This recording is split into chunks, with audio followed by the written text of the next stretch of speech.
All right, welcome to another episode of the Success Agent Podcast. And this is the show where we talk about all the things that you are trying to do in your real estate business. And today's guest is, how do you say your last name? Ron Tabachnick. Tabachnick. Awesome. And he is really kind of a eclectic thought leader in what he does and helps people think in ways that are more visual and different. And so just tell us a little bit more about yourself and we'll just rock and roll from there. Thank you, JP. For the last maybe uh, 60 years of my 80 years living here, I have been focused on personal development.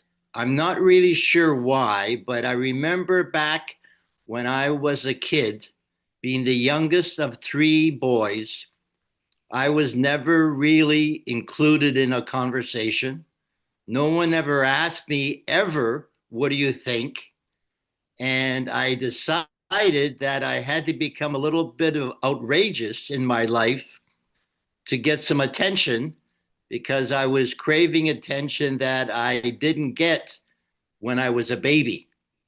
This is my story. The reason why I'm having a conversation now is I noticed I'm getting attention.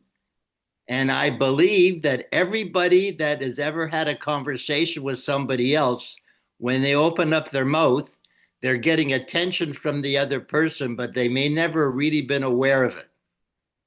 When I went into the sales business, I went in to get attention, but no one ever said to me, what does the other person think? JP, I've been in maybe 70 different businesses just to make a living. And my very first business, I was in the insurance world. And I was taught to make a presentation, then ask for the sale, and then deal with excuses or objections. Never realizing that when I was talking to somebody, that there was a person there that they had their own thoughts. My sales coordinator made me do exactly as he did because he found a way of making money. If you sell your service to 100 people, one person's going to buy. Right? So in the sales world, I found out after failing at the business, the only thing that I can really do is ask a question.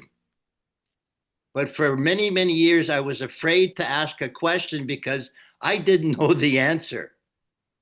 And when I got involved into the coaching world using my visual process, I found out in a magical way that I could ask a question, then I could shut up and listen to the person I'm talking with and capture their thinking on the computer screen in a way that helps them sort out their thinking as well as it is for them to realize, oh, I didn't think like that. And I thought this and that.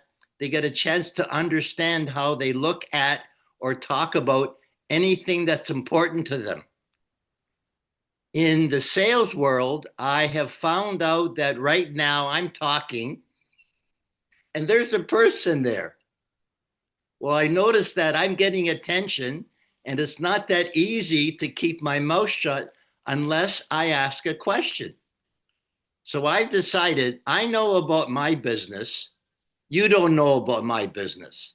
You know about your business. I don't know about your business. So the only way we're going to have a conversation is to be curious about you and your business. So when I'm curious, what I noticed is I'm in my head. So what could I ask you that could be a benefit? So I decided I want to find out what's going on with JP.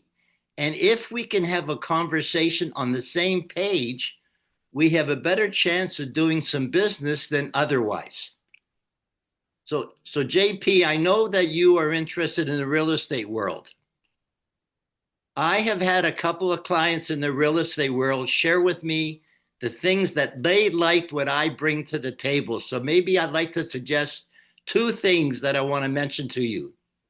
Number one is they don't listen.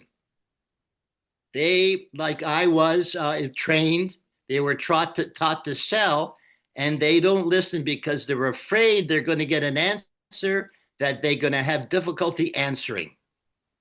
When I was in the sales business, they gave me a list of every single answer that could be an objection and taught me how to deal with it in a way that made sense. So what I'd like to share with you that in the real estate business, if the salesman wants to improve, he's going to have to do something different. And that's not easy to do unless you talk to somebody who makes them think about their business a little different. When I was preparing for this conversation, what I came to my mind as an idea is, how did the person buy the house if this is the first time they bought it? Or if this is the first time they bought a house, how would they think about buying something? Is a question not too many real estate people take into account. I think some of the professionals may, but some of the younger people would never consider saying, well, people buy houses for different reasons. Would you tell me why you bought this house and why you want to buy another house? And just to listen to what the client is saying is not that easy when you want to sell your services. The other thing that I'll add to this is that highly auditory, where people who are in the business world, either they're visual, either they're kinesthetic, where they think with their feelings, or they use a combination of their senses to make a decision. I've noticed that if you're kinesthetic and I'm auditory, we're going to have a challenge. You're going to try to get a sense of what I'm saying, and I'm trying to hear what you're saying. And there's a disconnect, which is a problem with most people who are in this sales world, unless we're on the same page. What I've noticed with what I do is we're on the same page because we put our thinking on the computer screen together. We put on the screen, you're interested in buying a house. You're interested in spending $1 million. You're interested in the house for different reasons. And what I have experienced is that if you imagine you've already bought that house and you've been living in it for a year or 6 months, and you have the feeling of what it's like to be in the house, I believe that's the most important thing in the world that I missed most of my life because I didn't get them to experience owning what I wanted to sell them. The people that bought from me, I didn't realize until afterwards, they felt it, and that's why they bought it from me, to the point where I didn't even have to sell it. They already bought it because they felt good about it. So the other thing in the real estate world, that if you're visual, you may want to find out if your client is visual, you better show them something. If they're kinesthetic, besides showing them something, you better take them through the house and get them to feel it. If they're in the cooking world, you want to make sure when you go into the house got a nice smell to it. Otherwise, unbeknownst to you, they're not going to be interested, to the point where you miss something that was obvious to them, especially if they're in the food world. The other thing that I have found out that I was not willing to do was to really be curious, is that once they sold the house, here is $1 million. What are they going to do with it? I never went that far to even to help them find another house.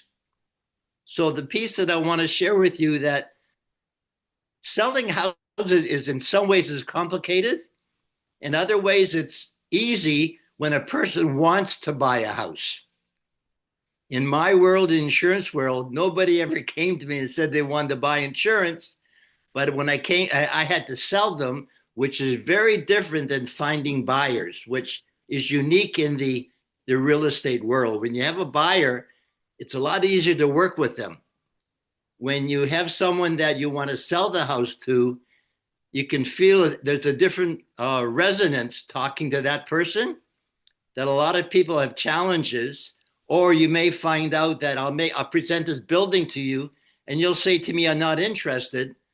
I'm not realizing that you didn't see anything or hear it or feel it. You just wanted someone, you just had someone come in and blow the deal at you, and that's why you weren't interested.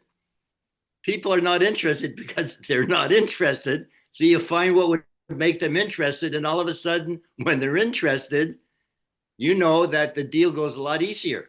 Yeah, I mean, people are definitely not, when they're looking at spending money. They always say, in sales, they talk about a lot about like it's not about price.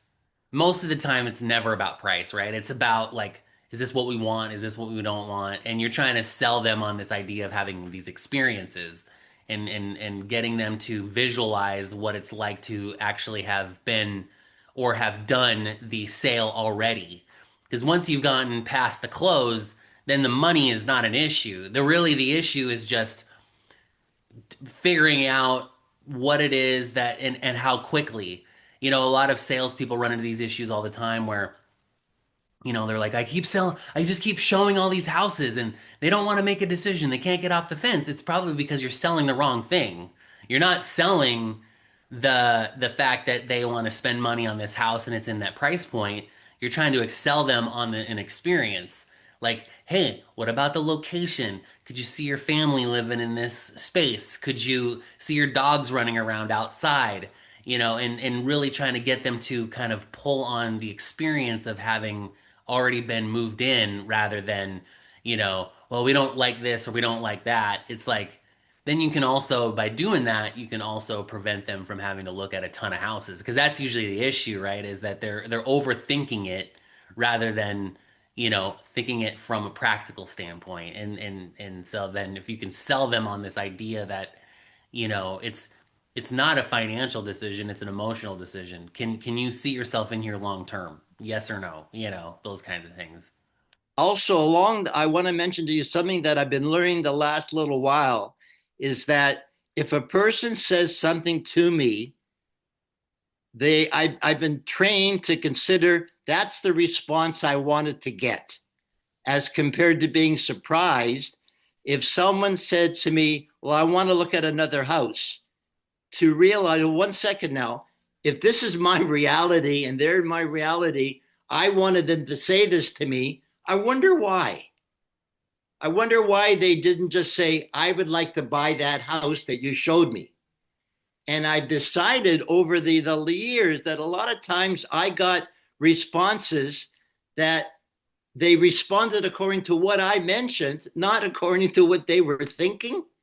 And I decided to really listen to when you say to me, "I'm not interested," to find out what that really means. I may find out you want to see something or you want to hear something or you need time to think about it. And so a lot of the times I remind myself, no, when I'm talking to you, whatever you're saying to me, I'm I'm getting that response because that's the kind of response I want to get to maybe have a conversation. Now, also I found out some people they don't like having conversations. They just want to take a look at a house. They want to see the benefits, everything else. Here's the money, and make the deal. My challenge is I talk too much. And I've been told over years that a lot of salespeople talk too much because they talk too much, as compared to imagine that you already bought the house I'm going to sell you. You already bought it. It may not be this one, but you're going to buy one of them. I've noticed it's a lot easier doing business with a buyer than it is doing business with someone who I have to sell to. So I've been trying to condition myself to, you've already bought what I'm going to sell. I just got to make it easy to give it to you and not make it too hard. Yeah, that's a challenge with a lot of businesses too, is they make this barrier of they want the offering to outweigh the experience. Yes. And Yes. and you see this a lot in the restaurant space, right? So you go into a restaurant and you're like, it's going to cost me, let's say it's $50 a plate, but you're not selling the food, you're selling the experience. Yes. People are willing to have a Disney-like experience if and overpay if the way that it's presented outweighs the cost. The only thing is that from my experience, I cannot not look at the price. Yeah, And 100%. We're all so, trained that way. so if that's the case, if we're trained that way, I have this illusion or this vision of what price really is related to the food. And I've noticed that I even may order the food that's expensive, but I'll feel a little bit different when it's 50 as compared to its 25. And I've been so conditioned that it's difficult to go into a restaurant and I just want to order what I want because of this conditioning of this dollar that we have been dealing with most of our lives. Yeah. And it's the same thing with a house. I believe that when you are able to say, I want that house, it's a very different business transaction than it is where I'm going to have to get a mortgage and I'm going to have to decide on whether I can really afford it. And that's something that I don't know how to really to deal with when it comes to in the real estate world. That I'm not familiar with that. If someone can't really afford it, how you deal with that. So I don't know whether you want to bring that up if that's an issue. Yeah, so a lot of times, we try to do what I like a pre-listing appointment or a pre-buyer's presentation to where, you get a lot of the details out of the way before it becomes emotional. Because then you end up selling them out of a house. So we try to get our buyers to do a lot of the preliminary work up front, like speaking to a lender, figuring out how much they can qualify for, and all these types of things ahead of time, so that when they do start looking at houses, then it takes a lot of the thought process out of it. Um, and and then that way, when they find the one, if it's within a range, they can figure it out, so that way they're not so much tied to the mechanics around the purchase, where they're actually buying what they want or what they need, versus having to like have this disappointment once they find the house they want. Now they're backtracking and figuring out how to figure out the mechanics behind it. And so that way, when you are looking at houses, it does take a lot of the point of tension out of the process. So concerning your clients that are listening to you, what would be something that you think could be adding more value to for them to deal with their business? I think a lot of it is the frequency and the time management behind it. I think a lot of parts around the sales with real estate is that agents avoid difficult conversations. They're just like, oh, well, when this comes up, and then, I keep hearing the same thing. It's like, well, you're the expert. They're leaning on you as being the expert. You need to express yourself and have those conversations when they're leaning on you. Sometimes the ask is kind of hidden in the comment. Like, well, I don't like this about this one, and then it's like, well, the conversation needs to be geared towards, well, maybe we need to start looking at houses in this price point or this part of town or whatever the case may be, rather than I actually wrote a book called The Real Estate Brain, and it's all about having the right expectation rather than, wanting to buy a house on hope and my past experiences. A lot of times, buyers will want to buy a house because the last house that they lived in was at home with their parents and their first time home buyers. And they have this like thing in their mind that, oh, it has to have this and has to have these things. And it's like, well, you haven't even like gone through the process to decide whether or not these are realistic. Your parents are on their fourth or fifth house, or they're in the house that they grew up in that they've renovated 5 times. And now they're out there trying to look to find a house, and they have these unrealistic expectations. It's like, no, you're going to be in a 900 square foot house that's two bed, one bath as your first house. And then 10 years from now, you can get the five bed, four bath on 3 acres, three-car garage that has a balcony and a walkout basement, that has all the things, because they have this false sense of value in their mind that oh, I didn't realize that buying a house wasn't just going to Walmart, picking a house off the shelf, and then doing a checkout, because they just have this false sense of what it takes to actually do all the things, you know and that initial buyer's agency consultation, letting them know, hey, like, this is what to expect, this is kind of how the process works, have you talked to a lender? No, we haven't, all these things. And then, oh, okay, I can get you in touch with a lender, and then start having these conversations. And then we do like a wants and needs list where you sit down and you're like, okay, what is it that you want and what is it that you need? And then, are there any areas where there's no compromises? Like, we have to have these things. And a lot of times that starts to reveal this idea like, oh, okay, well, there's actually a lot of things that we don't need, and that's going to be in our price point because we've already talked to a lender, we've got pre-qualified and all these things. And so it just comes down to like, pre-framing all the things before the process happens. And then, of course, we go through this process of where it's like, if you don't know, um, this process is not going to be as smooth as you see on HGTV or on any, real estate show. Like, there are sometimes bumps in the road and things don't go exactly as planned, and we don't actually sometimes close on time because there's, at any given time, there's 30 to 50 people involved in a real estate transaction. And when you have all these different moving pieces, I can only control what I can control. And so you have to be okay with that. And then I'm giving the expectation that when this process tends to break down because there's things out of our control, that it's not a big deal, that we're not getting stressed out about it, that we just roll with the punches.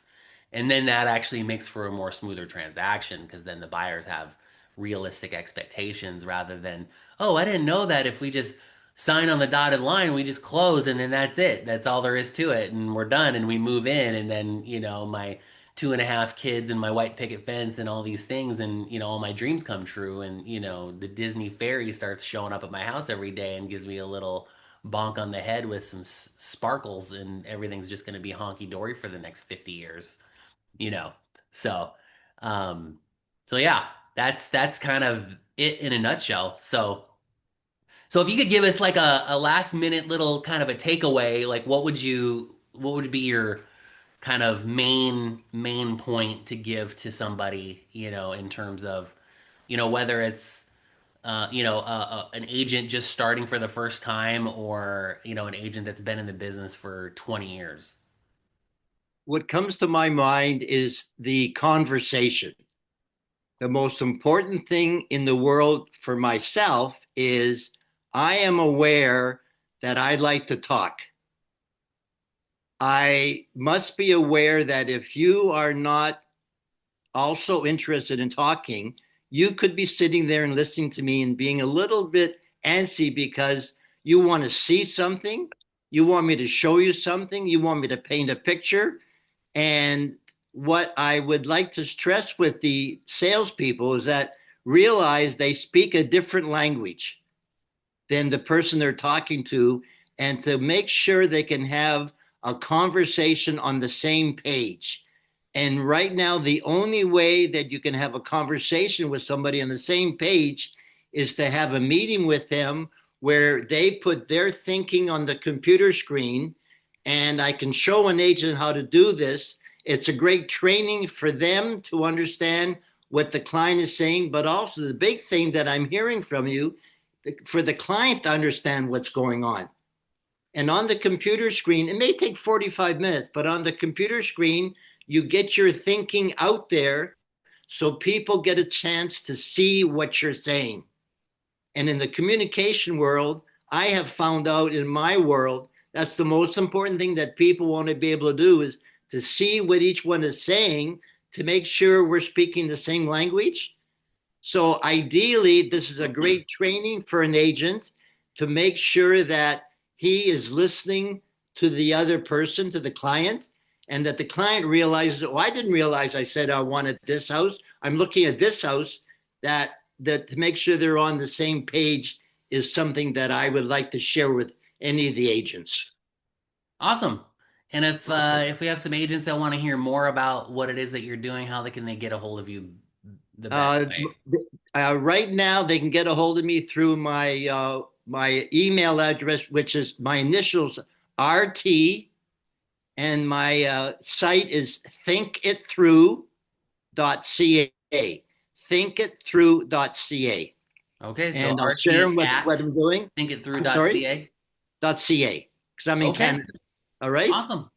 Thank you. Well, very good. Well, Ron, it was a pleasure to kind of unpack some of these concepts, and I appreciate you being on today. And for those of you that want to know more about what we're doing over here at Success Agent, you can just reach out to me at jp@titanreteam.com. If you want to be a guest, you can just reach out to me there as well, and I can send you a booking link if you're interested in being a guest on the show. And we'll catch you guys on the next episode. Peace.